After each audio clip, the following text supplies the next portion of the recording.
declarada así, ha impactado en la economía mundial y también en la economía boliviana. Un ejemplo, en los últimos 4 meses, desde noviembre hasta marzo, el crecimiento global ha bajado de 2.9% a 2.4%. ¿Cómo va a afectar en la economía de nuestro país? Pese a que se han anunciado que se están trabajando medidas para que el impacto no sea muy fuerte, es importante conocer el punto de vista de la investigación, de la academia. El licenciado Enrique Araníbal, quien es investigador y es economista, nos acompaña en esta noche para poder hablar de estos efectos que sin lugar a dudas se van a sentir en Bolivia si hablamos en temas económicos. Licenciado, bienvenido, gracias por estar acá. A ustedes, muchas gracias. Por favor, como todas las entrevistas, le voy a pedir ponernos un poco de alcohol gel y cumplir con estas recomendaciones que vienen de la mano también del COET a la cabeza del Ministerio de Salud. ¿Va a impactar a la economía? ¿Está impactando ya? Sí, definitivamente ya hay un impacto en la economía nacional, pero lo que podemos ver es el impacto a nivel mundial, ¿no? Ciertamente esto comienza a fines del año 2019, comienza como algo sumamente suave, se minimiza el problema y China dice, bueno, sí, parece que aquí hay algún grupo de enfermos, pero no va a haber mayor problema, se va a controlar. Pero ya a mediados de enero se dan cuenta que en realidad no, que es una enfermedad bastante contagiosa y empiezan a verse los síntomas en la economía mundial. Inicialmente la economía se mantuvo con algunos altibajos, pero la tendencia era alcista. Uno puede ver esto en los indicadores de las bolsas del mundo y ve que ciertamente la tendencia se mantuvo al alza. Entonces, cuando se preguntaba cómo podía impactar, algunos decían marginalmente por China. Entonces el problema era China y se centraba en China y lo que iba a pasar con China. Y el problema se agravó y en realidad el conflicto surgió cuando pasa de China y se expande al resto del mundo. Y cuando no logra controlarse y se mantiene la epidemia. Entonces llega en un punto en que las bolsas ya empiezan a alarmarse. Y es interesante notar que, por ejemplo, uno de los indicadores más interesantes de la bolsa de Estados Unidos, el Dow Jones, registró un nivel récord, un nivel histórico en febrero de este año. En febrero llegó a un nivel histórico por encima de los 29.000 puntos. Entonces todos estaban contentos y muchos expertos decían, bueno, parece que esto no va a pasar a mayores.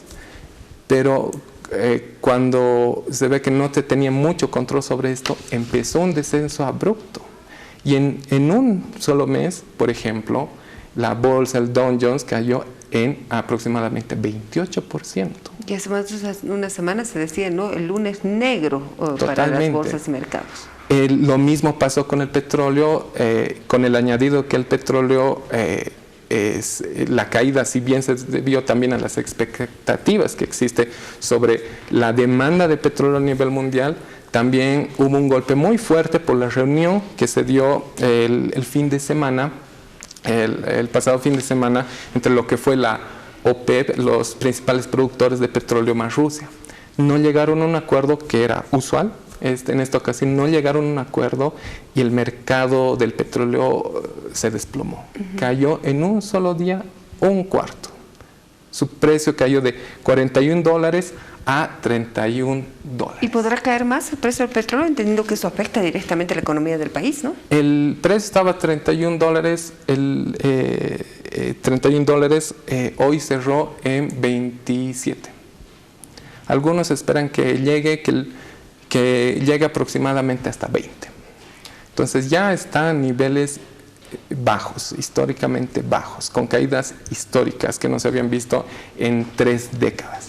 Se anuncian secuelas importantes en el tema económico. Si hacemos referencia a nuestro país, somos un país importador, sobre todo de productos chinos. Se han cerrado ya las fronteras, se han cerrado mercados de importación para China, o de China más bien. ¿Cómo va a afectar esto al comercio, a la economía circular que tiene nuestro país respecto a ese tema? Sí, ciertamente a nivel mundial los países están sumamente afectados y por las medidas que fueron tomando. Uno de estos días que cayó la bolsa se debió justamente al anuncio del presidente de Estados Unidos de que iba a restringir los vuelos. Apenas sale este anuncio y la bolsa cae en 7%. Fue terrible. Entonces, imagínense el impacto que va a tener en nuestra región. Todos los países estamos de alguna manera interconectados, más o menos interconectados.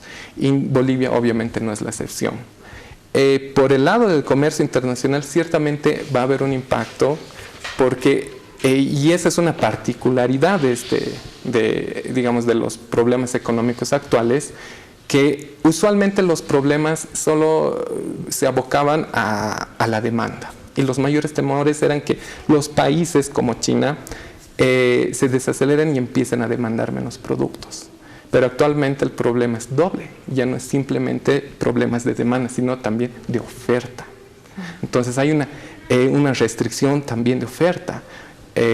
Hace algo más de un mes, Apple, por ejemplo, anunció que no iba a llegar a las metas que tenía para el trimestre, no porque no quisieran, sino que muchos de sus proveedores eran chinos. Y no iban a llegar sus componentes, no iban a llegar los productos ensamblados. Claro, potencias mundiales habían anunciado incluso discontinuar sus productos porque les faltaría esta materia prima. Entonces, es un doble golpe de oferta y demanda que obviamente nos va a afectar.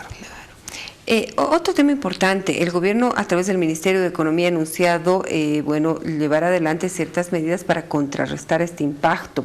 Si bien es inminente que afecta al crecimiento económico en este año, dentro de la investigación y todos los componentes académicos que manejan ustedes, ¿cuáles serían las medidas para que no azote a Bolivia en un porcentaje o en un grado muy elevado que se vaya a sentir en el bolsillo del boliviano? Porque cuando hablamos del bolsillo de la gente, ahí está el problema. Es una situación bastante complicada.